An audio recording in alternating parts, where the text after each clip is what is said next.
ನಾರಾಯಣಂ ಗುಣೈಃ ಸರ್ವೈರುದೀರ್ಣಂ ದೋಷವರ್ಜಿತಂ ಜ್ಞೇಯಂ ಗಮ್ಯಂ ಶಾಪಿ ನತ್ವಾ ಸೂತ್ರಾರ್ಥ ಉಚ್ಯತೆ. ಒಂದೊಂದು ವಿಷಯ ಎಷ್ಟು ಚೆನ್ನಾಗಿರುತ್ತೆ ನೋಡಿ. ಓಂ ನಿತ್ಯೋಪಲಬ್ಧಿ ಅನುಪಲಬ್ಧಿ ಸ ಪ್ರಸಂಗ. ಆಮೇಲೆ ಅನ್ಯತರಣೀಯಮೋವ ಅನ್ಯಥಾವೋ. ಮುಂದಿನ ಸೂತ್ರ ಈಗ ಮೊದಲೇನು ಬಂತೀಗ ಅವರವರ ಸ್ವರೂಪದಲ್ಲೇ ಇದೆ. ಏನಿದೆ ಸ್ವರೂಪದಲ್ಲಿ? ಸಾತ್ವಿಕ ರಾಜಸ ತಾಮಸ ಇದೆ. ಅದು ಈಗ ಹೇಳ್ತಾರೆ ಅದನ್ನು. ಸಾತ್ವಿಕರಲ್ಲಿ ಬಲ ಆನಂದ ಎಲ್ಲವೂ ಕೂಡ ಸ್ವರೂಪದಲ್ಲಿ ಇದೆ, ಇನ್ಹೆರೆಂಟ್ ಆಗಿದೆ. ಅದು ತೋರಿಸಿದ್ರು ಹೇಗೆ ಅಂತೇಳಿ ನೆನಪಿದೆಯಾ? ಅದು ಅಶ್ವತ್ಥ ಬೀಜ ತಂದು ಒಡೆದು ನೋಡು, ಆಲದ ಬೀಜ ಒಡೆಗೆ ಎಷ್ಟಿದೆ ಅದು? ಆ ಬೀಜನೇ ಭಾರಿ ಚಿಕ್ಕದು, ಆಲದ ಬೀಜನೇ ಭಾರಿ ಸಣ್ಣ, ಅಷ್ಟು ಚಿಕ್ಕದು. ಅದನ್ನು ಒತ್ತಿ ಒಡಿ ಅಂತ ಹೇಳ್ತಾರೆ. ಒಡೆಯೋದನ್ನು ಈಗ ಏನು ಕಾಣಿಸೋದಿಲ್ಲ ಅಂತ ಅಷ್ಟು ಸೂಕ್ಷ್ಮ ರೂಪದಲ್ಲಿ ಇಡೀ ವೃಕ್ಷ ಇದೆ. ಗೊತ್ತಾಯ್ತಾ? ಇದು ಇವತ್ತು ಸೈನ್ಸ್, ಅದು ಕ್ರಾಸ್ ಸೆಕ್ಷನ್ ಕಾನ್ಸೆಪ್ಟ್ ಇದೆ ಅದು. ಗೊತ್ತಾಯ್ತಾ? ಕ್ರಾಸ್ ಸೆಕ್ಷನ್ ನೋಡಿಬಿಟ್ರೆ ಏನಿರ್ಬೇಕು ಅದರಲ್ಲಿ? ಮೂಲದ್ದೆಲ್ಲ ಇರಬೇಕು ಅದರಲ್ಲಿ. ಅದು ಕಾಣಿಸಿತ್ತು, ಇಲ್ಲ ಹೋದರೆ ಅದಕ್ಕೆ ಅರ್ಥ ಇಲ್ಲ. ಭಾಳ ಮುಖ್ಯ ಅದು. ಅದನ್ನು ತೋರಿಸಿದ್ದಾರೆ ಈಗಾಗಲೇ. ಇಲ್ಲದೆ ಒಬ್ಬ ಸೈಂಟಿಫಿಕಲಿ ಕರೆಕ್ಟ್ ನಮ್ಮದೀಗ ಸಿದ್ಧಾಂತ, ಸೈಂಟಿಫಿಕಲಿ ಕರೆಕ್ಟ್. ಸ್ವರೂಪದಲ್ಲಿರೋದು ಅಭಿವ್ಯಕ್ತಿ ಆಗೋದಕ್ಕೆ ಸಾಧನೆ ಅಂತ ಕರೆಯೋದು. ಬೀಜ ಒಯ್ದಿಟ್ರು, ಸಾಧನ ಭೂಮಿ ಬೇಕು ಅದಕ್ಕೀಗ. ಸಾಧನ ಭೂಮಿ, ನೀರು ಹಾಕಬೇಕು. ನೀರು ಅಂದರೆ ಶಾಸ್ತ್ರ ಹಾಕಬೇಕು, ಬೆಳಕು ಬೇಕು, ಸೂರ್ಯನ ಬೆಳಕು ಬೇಕು. ನಿಧಾನವಾಗಿ ನೋಡಿ, ಒಂದು ದಿವಸಕ್ಕೆ ಬರೋದಿಲ್ಲ ಅದು. ಬೆಳೀತಾ ದೊಡ್ಡ ಮರ ಆಗಿ ಜ್ಞಾನ ಜಗದ್ವೃಕ್ಷ ಆಗಿರೋದು ಅಂತ ಹೇಳ್ತಾರೆ. ಇಲ್ಲದೆ ಹೋಗಿದ್ರೆ ಏನಾಗ್ತಿತ್ತು ಗೊತ್ತಾ? ಅಭಿವ್ಯಕ್ತಿ ಒಪ್ಪದೆ ಹೋಗಿದ್ರೆ ಶೂನ್ಯದಿಂದ ಬಂತು ಅಂತ ಹೇಳಬೇಕು. ಗೊತ್ತಾಯ್ತಾ? ಪೂರ್ತಿ ಇರೋದಾದರೆ ಸಾಧನೆ ಮಾಡಬೇಕಾಗಿಲ್ಲ ಅಂತ ಆಗ್ತಿತ್ತು. ಅದಕ್ಕೆ ನಿತ್ಯೋಪಲಬ್ಧಿ ಪ್ರಸಂಗ ಅಥವಾ ಅನುಪಲಬ್ಧಿ ಪ್ರಸಂಗ ಇಲ್ಲ, ಎಂದೂ ಬರಬಾರ್ದು, ಇಲ್ಲಿ ಯಾವಾಗಲೂ ಇರಬೇಕು. ಏನು ಉತ್ತರ ಕೊಡಬೇಕು ಅದಕ್ಕೀಗ? ಸೂಕ್ಷ್ಮ ರೂಪದಲ್ಲಿತ್ತು, ಅಭಿವ್ಯಕ್ತಿ ಆಯಿತು. ಉತ್ತರ ಕೊಡದೆ ಹೋದರೆ ಆಗೋದಿಲ್ಲ, ಅದು ಕೊಡ್ತಾರೆ.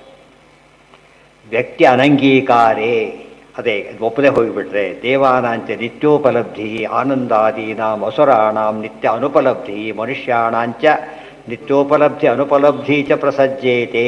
ಸೂತ್ರ ಹೇಗಿದೆ ನೋಡಿ.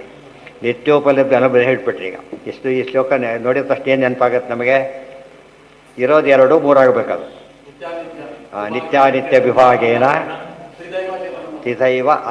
ತ್ರಿಧೈವ ಅಚೇತನಂ ಮತಂ ಅಂತಿದೆ. ಇಲ್ಲಿ ಮೂರು ಮಾಡಿದಿರಿ. ಈಗ ನಿತ್ಯೋಪಲಬ್ಧಿ ಜ್ಞಾನಾನಂದಾದಿಗಳದು ಯೋಗ್ಯರಿಗೆ, ನಿತ್ಯ ಅನುಪಲಬ್ಧಿ ಆಪೋಸಿಟ್ ಆಗಿ ಯಾರಿಗೆ? ಅವಸರಿಗೆ. ನಿತ್ಯ ಉಪಲಬ್ಧಿ ಅನುಪಲಬ್ಧಿ ಮಧ್ಯಸ್ಥಿತಿ ಇವರಿಗೆ. ಮೂರು ಆಗಬೇಕು, ಆಗ್ತಿತ್ತು. ಆಗಿದೆಯಾ? ಇಲ್ಲ. ಆದ್ದರಿಂದ ಏನಾಗಿದೆ? ಮೂಲದಲ್ಲಿದೆ, ಅಭಿವ್ಯಕ್ತಿ ಆಗಿಲ್ಲ. ಅಭಿವ್ಯಕ್ತಿ ಮಾಡೋದಕ್ಕೆ ಸಾಧನೆ ಅಂತ ಕರೀತಾರೆ. ಬೇಕಾದ ಅಗತ್ಯ ತೆಗೆದು ನಡಿಬೇಕು ಅದಕ್ಕೆ. ನಿತ್ಯೋಪಲಬ್ಧಿ ಆನಂದಾದೀನ ದೇವಾನಾಂ ಅಸುರಾಣಾಂ ನಿತ್ಯ ಅನುಪಲಬ್ಧಿ ಮನುಷ್ಯಾಣಾಂಚ ನಿತ್ಯ ಉಪಲಬ್ಧಿ ಅನುಪಲಬ್ಧಿ ಚ ಪ್ರಸಜ್ಜೇತೆ. ಅದಿಲ್ಲ ಈಗ. ದೇರ್ಫೋರ್ ಇರೋದನ್ನು ಒಪ್ಪಬೇಕು, ಅಭಿವ್ಯಕ್ತಿ ಆಗಿಲ್ಲ ಅಂತಲೂ ಒಪ್ಪಬೇಕು. ನಿತ್ಯಾನಂದೋ ನಿತ್ಯ ಜ್ಞಾನೋ ನಿತ್ಯ ಫಲಃ ಪರಮಾತ್ಮ ನೈವಂ ಅಸುರಾಃ ಏವಂ ಅನೇವಂಚ ಮನುಷ್ಯಾಃ ಇತಿ ಆಗ್ನಿವೇಶ್ಯ ಶ್ರುತಿ. ಭವಿಷ್ಯತ್ ಪರ್ವಣಿ ಚ ಫಸ್ಟ್ ಶ್ರುತಿ. ಆಮೇಲೆ ಶ್ರುತಿ ಕೊಟ್ಬಿಡ್ತಾರೆ. ನಿತ್ಯಾನಂದ ಜ್ಞಾನ ಬಲ ದೇವಾನೈವಂತು ದಾನವಾಃ ದುಃಖೋಪಲಬ್ಧಿ ಮಾತ್ರಾಸ್ತೆ ಮಾನುಷಾಸ್ತು ಭಯಾತ್ಮಕಾಃ ತೇಷಾಂ ಯದನ್ಯಥಾ ದೃಶ್ಯಂ ತದುಪಾಧಿಕೃತಂ ಮತಂ ವಿಜ್ಞಾನೇನ ಆತ್ಮಯೋಗೇನ ನಿಜರೂಪೇ ವ್ಯವಸ್ಥಿತಿಃ ತತ್ಸಮ್ಯಕ್ ಜ್ಞಾನಂತು ದೇವಾನಾಂ ಮನುಷ್ಯಾಣಾಂ ವಿಮಿಶ್ರಿತಂ ವಿಪರೀತಂಚ ದೈತ್ಯಾನಾಂ ಜ್ಞಾನಸ್ಯೈವಂ ವ್ಯವಸ್ಥಿತಿಃ ಇತಿ. ಯಾವುದರಲ್ಲಿದು? ಭವಿಷ್ಯತ್ ಪರ್ವ ಅಂತ ಗ್ರಂಥ, ಅದರಲ್ಲಿ ಬಂದಿದೆ ಅಂತ ಹೇಳಿದ್ದಾರೆ. ಭವಿಷ್ಯತ್ ಪರ್ವಣಿ ಚ. ಕೆಲವೊಮ್ಮೆ ಗ್ರಂಥ ಹೆಸರು ಮೊದಲು ಹೇಳ್ತಾರೆ, ಕೆಲವೊಮ್ಮೆ ಕೊನೆ ಹೇಳ್ತಾರೆ. ಗೊತ್ತಾಯ್ತಾ?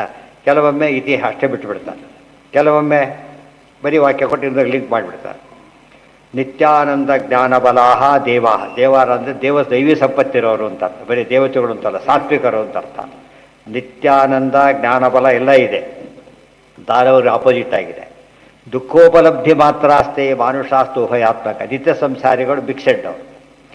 ತೇಷಾಂ ಯದನ್ಯಥಾ ದೃಶ್ಯಂ ತದುಪಾಧಿಕೃತಂ ಭವೆ. ಈ ಒಳ್ಳೆ ದೇವತೆಗಳು ಸಜ್ಜನ, ಭಾರಿ ಸಜ್ಜನ ಎಲ್ಲ ಪ್ರೂವ್ ಆಗಿಬಿಟ್ಟಿದೆ. ತಪ್ಪು ಮಾಡ್ತಾರೆ, ಮತ್ತು ತಪ್ಪಾಯ್ತಲ್ಲ, ಸುಖ ಇದೆ, ದುಃಖ ಆಯ್ತಲ್ಲ, ಉಪಾಧಿಕೃತಂ ಭವೆ. ಯಾವುದರಿಂದ ಬಂತದ್ದು? ಒಳ್ಳೆ ಬಿಡಿ ಬಟ್ಟೆ ಕಪ್ಪು ಹತ್ತಿಬಿಟ್ಟಿದೆ.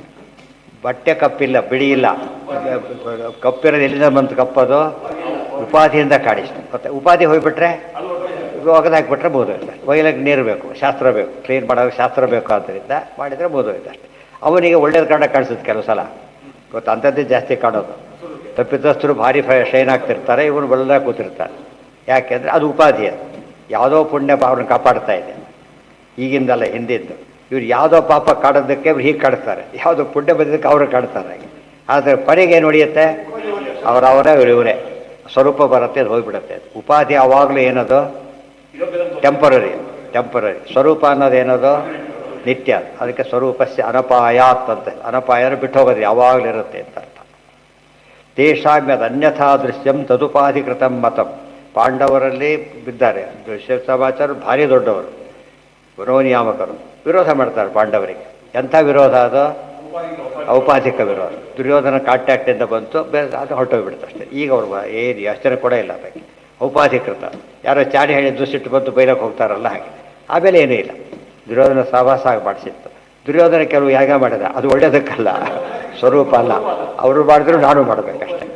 ಔಪಾಧಿಕ, ಅವ್ರು ಒಳ್ಳೆ ಇಷ್ಟು ಎಲ್ಲ ತಿಳ್ಕೊಂಡ್ಬಿಟ್ರೆ, ಒಳ್ಳೆಯವ್ರು ಯಾರು ಕೆಟ್ಟದ್ದು ಮಾಡೋದಾದರೆ ಅದು ಔಪಾಧಿಕ, ಕೆಟ್ಟವ್ರು ಒಳ್ಳೆ ಮಾಡಿದ್ರೆ ಅದು ಔಪಾಧಿಕ. ಅದೆರಡು ಕೂಡ ನ್ಯಾಚುರಲ್ ಅಲ್ಲ. ಅದಕ್ಕೆ ಒಂದು ಸ್ಟಡಿ ಮಾಡ್ಲಿಕ್ಕೆ ಒಪ್ಪೋದಿಲ್ಲ. ಅದು ನಮ್ಮಲ್ಲೂ ಕಾನ್ಸೆಪ್ಟ್ ಇದೆ. ಒಂದೇ ವರ್ಷದ ಮಾರ್ಕ್ಸ್ ತೊಗೊಳೋದಿಲ್ಲ, 3-4 ವರ್ಷ ಒಟ್ಟಿಗೆ ತೋರಿಸ್ತಾರೆ ಕೋರ್ಸಲ್ಲಿ. ಯಾತಕ್ಕೆ, ಯಾವ್ರೇಜಲ್ಲಿ ಸಿಕ್ಕಾಕೋತಾರೋ, ಕಾಪಿ ಗೀಪಿ ಮಾಡಿದ್ರೆ ಸಿಕ್ಕಾಕೊಂಡ್ಬಿಡ್ತಾರೆ.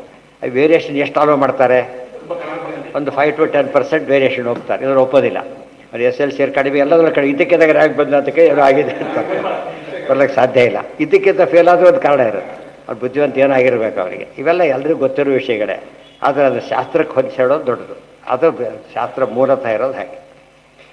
ಈ ವಿಪರೀತಂತೂ ಯಾವಾಗಲೂ ಸಮ್ಯಜ್ಞಾನ ದೇವತೆ. ಏನೂ ಓದಿಲ್ಲ ಅವರು ಜನ್ಮದಲ್ಲಿ, ಏನೇನೂ ಓದಿಲ್ಲ, ಸ್ವರೂಪತಃ ಒಳ್ಳೆಯವರು.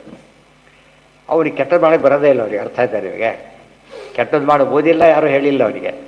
ಒಳ್ಳೇದಕ್ಕೆ ಯಾಕೆ ತೊಗೋಬೇಕು ಅಂತ ಕೇಳಿ, ಇನ್ನೊಬ್ಬರು ಯಾಕೆ ತೊಗೋಬೇಕು, ಯಾಕೆ ಮೋಸ ಮಾಡೋದು ಅಂತೇಳಿ ಪ್ರಶ್ನೆ ಕೇಳ್ತಾರೆ. ಉಳಿದವ್ರು ಹೋಗಿ ಒಳ್ಳೆ ಐಡಿಯಾ ಮಾಡ್ತೀನಿ ಅಂತ. ಅಂದರೆ ಅವ್ರು ತಕ್ಷಣ ಒಪ್ಕೊಳ್ಳೋದೇ ಇಲ್ಲ. ಹೇಳಿದ್ದೀನಿ ಎಷ್ಟೋ ಸಲ, ಮನೆ ಕೆಲಸದವ್ರು ಇರ್ತಾರೆ, ಗೊತ್ತಾಯ್ತಾ, ಸಿಕ್ಕಾಬಟ್ಟೆ ಕಷ್ಟ ಇರುತ್ತೆ ಪಾಪ ಅವರಿಗೆ, ದುಡ್ಡು ಬೇಕಿರುತ್ತೆ. ಅಪ್ಪಿ ನೀವು ಜೇಬಲ್ಲಿ ದುಡ್ಡಿಟ್ಟು ಹಾಕಿದ್ರೆ ತೊಗೊಳಲ್ಲ ಅವರು, ಗೊತ್ತಾಯ್ತಿಲ್ಲ, ತಂದು ಕೊಡ್ತಾರೆ ನೋಡಿ, ಇಲ್ಲಿ ತಂದು ಕೊಡ್ತಾರೆ. ಅವ್ರಿಗೆ ಬೇಕು ತೊಗೊಳಕ್ಕೆ ಅನಿಸೋದಿಲ್ಲ ಅವ್ರಿಗೆ. ಯಾತಕ್ಕೆ, ನಮ್ಮದಲ್ಲಿ ಯಾಕೆ ತೊಗೋಬೇಕು. ಯಾರು ಒಳ್ಳೇದು ಕೆಟ್ಟದ್ದು ಯಾರು ಹೇಳೇ ಇಲ್ಲ. 17ನೇ ಅಧ್ಯಾಯ ಪೂರ್ತಿ ಇದನ್ನು ಹೇಳೋದು ಭಗವದ್ಗೀತೆ. 17ನೇ ಅಧ್ಯಾಯಕ್ಕೆ ಏನಂತ ಹೆಸರೋದಕ್ಕೆ, ಶ್ರದ್ಧಾತ್ರಯ ವಿಭಾಗ ಯೋಗ. ಓದಲಿ ಬಿಡಲಿ, ಯಾವ ದೇವಸ್ಥಾನಕ್ಕೆ ಅಷ್ಟು ಹೋಗ್ಬೇಕು ಅನಿಸುತ್ತೆ ಇವರಿಗೆ, ಅವರಿಗೆ ಹೋಟ್ಲ್ ನೋಡಿದ ತಷ್ಟು ಹೋಗ್ಬೇಕು ಅನಿಸುತ್ತೆ. ಅದು ಅವರ ಟ್ರೆಂಡ್ ಅದು. ಆ ಕಡೆಗೆ ಯಾರು ಇದ್ದಾರೆ ನೋಡಿ, ಇಬ್ಬರು ನೋಡ್ತಾರೆ. ಅವನು ಒಳ್ಳೆಯದಕ್ಕೆ ಕೆಟ್ಟದಕ್ಕೋಸ್ಕರ. ಮಕ್ಕಳಲ್ಲಿ ಎಲ್ಲರೂ ನೋಡಿಬೇಕಾದ್ರೆ ಆಚರಿಸಿದ್ದ ಕ್ಲಿಯರಾಗಿ ಎದ್ದು ಕಾಣುತ್ತೆ. ಅದನ್ನೇ ಸೂತ್ರ ಹೇಳ್ತಿರೋದು. ಅವರವ್ರ ಸ್ವರೂಪದಲ್ಲಿ ತಕ್ಕಂತೆ ಇರ್ತಾರೆ. ಹೆಚ್ಚು ನೋಡಿದಾಗ ನಿಮಗೆ ಕ್ಲಿಯರಾಗಿ ಗೊತ್ತಾಗುತ್ತೆ. ಅದಕ್ಕೆ ಸಾಮಾನ್ಯ ಕೇಳ್ತಾರೆ, ಅವ್ರು ಕ್ಯಾರೆಕ್ಟರ್ ಸರ್ಟಿಫಿಕೇಟ್ ಕೊಡಬೇಕಾದ್ರೆ I know him since 8 years 9 years ಅಥವಾ 10 years ಅಂತ ಹಾಗೆ ಕೊಡ್ತಾರೆ. ನಿನ್ನೆ ನೋಡಿದ್ದ ಅಂದರೆ ಕೊಡೋದಿಲ್ಲ. ತುಂಬ ದಿವಸ ನೋಡಿದ್ರೆ ಏನರ್ಥ ಅದಕ್ಕೆ, ಕ್ಯಾರೆಕ್ಟರ್ ಅವನಿಗೆ ಕಾಂಪಿಟೆನ್ಸ್ ಬರೋಲ್ಲಾಗ. 50 ವರ್ಷದಿಂದ ನೋಡ್ತಿದ್ದೀನಿ, ಅವ್ರ ಅಪ್ಪನ ಕಾಲದಿಂದ ನೋಡ್ತಿದ್ದೀನಿ ಅಂತ ಹೇಳಿದರೆ ಆ ಭಾರಿ ಮಹತ್ವ ಇದೆ. ಒಳ್ಳೆ ಫ್ಯಾಮಿಲಿ, ಅದಕ್ಕೆ ಮನೆತನ ಅಂತ ಹೇಳ್ತಾರೆ, ಅದು ಗೊತ್ತಾಗುತ್ತೆ. ಅದಕ್ಕೆ ಓವರ್ ನೈಟ್ ಗೊತ್ತಾಗೋದಿಲ್ಲ. ಇತಿ ಪುಂಸ್ತ್ವಾಧಿಕರಣಂ. ನಿಮ್ಮ ದೃಷ್ಟಾಂತ ಕೊಟ್ಟಿದ್ದಾರೆ. ಮಗು ಗಂಡು ಮಗು ಆಗಿದ್ದರೂ ಕೂಡ ಗಂಡಸು ಗೊತ್ತಾಗೋದು ಉಪಯೋಗ ಬರೋದು ಯಾವಾಗ, ಯೌವನಕ್ಕೆ ಬಂದಾಗ. ಆಗಲ್ಲ, ಅಭಿವ್ಯಕ್ತಿ ಆಗಿಲ್ಲ ಅದು. ಬಟ್ ಗಂಡು ಮಗು ಅಂತ ಅವತ್ತೇ ಹೇಳಿ ಅನೌನ್ಸ್ ಮಾಡಿಬಿಡ್ತಾರೆ, ಗೊತ್ತಾಯ್ತಾ. ಬಟ್ ಕೆಲಸಕ್ಕೆ ಗೊತ್ತಾಗೋದು ಆಗ. ಆ ರೀತಿಯಲ್ಲಿ ತಿಳ್ಕೊಂಡ್ರೆ ಆಯ್ತು. ಇದು ಪುಂಸ್ತ್ವಾಧಿಕರಣ. ಈಗ ಭಾಳ ಇಂಪಾರ್ಟೆಂಟ್ ರೋಡ್ ಶುರುವಾಯಿತು ಇನ್ನೊಂದೀಗ. ಏನಂತ, ಜೀವನ ಕರ್ತೃತ್ವ ಇದೆಯೋ ಇಲ್ಲವೋ. ಈಗ ಆ ಕರ್ತೃತ್ವ ಅಧಿಕರಣ ಬರುತ್ತೆ ನಾಳೆಯಿಂದ. ಅದು ಒಂದು ದಿವಸಕ್ಕೆ ಮುಗಿಯಲ್ಲ, ಸೂತ್ರಗಳು ಬೇಕಾದಷ್ಟಿವೆ. ಎಲ್ಲ ಪ್ರಶ್ನೆಗೂ ಉತ್ತರ ಕೊಡೋ ರೀತಿಯಲ್ಲಿ ಬರೀತಾರೆ. ಆ ಸೂತ್ರ 8 ಹತ್ತಲ್ಲ, ನಾಳೆ